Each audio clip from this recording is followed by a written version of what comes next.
কোন সাইডে পড়ছে এটা তো জানেন?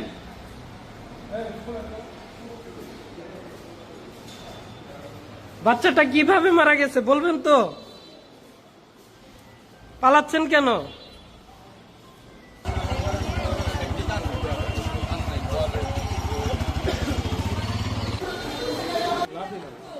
এগুলো কি কাজ করতেছে? ক্লাসরুমে লাঠি, এগুলা বাচ্চাদের টর্চার করেন এগুলা দিয়ে?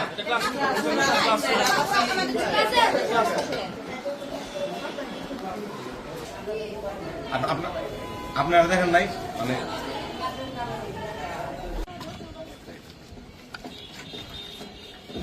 আমি একটা ওই অনুষ্ঠানে যাবো আমার বাবার বাড়ি, তো আমি বলছি যে এখনই চলে যাব। তো এসে দেখি এই ঘটনাটা। কি ঘটনা কি শুনছেন? এসে শুনলাম যে একটা ছেলে নাকি আবাসিকে থাকে, ও ছতলা থেকে পড়ে গেছে।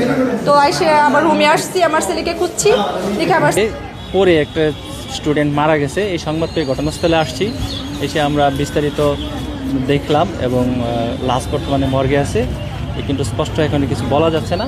লাশটা আমরা বিস্তারিত তদন্ত শেষে আপনাদের আরও জানানো যাবে। নিহত শরীরে কোনো আঘাত চিহ্ন আপনার দেখছেন? হ্যাঁ, আঘাতের চিহ্ন আছে মুখে, বুকে, এরকম। তাতে কি মনে হয় যে না পরে মারা গেছে নাকি কোনো এর নির্যাতনের? বাইরে আর কিছু বলতে পারবো না আমরা।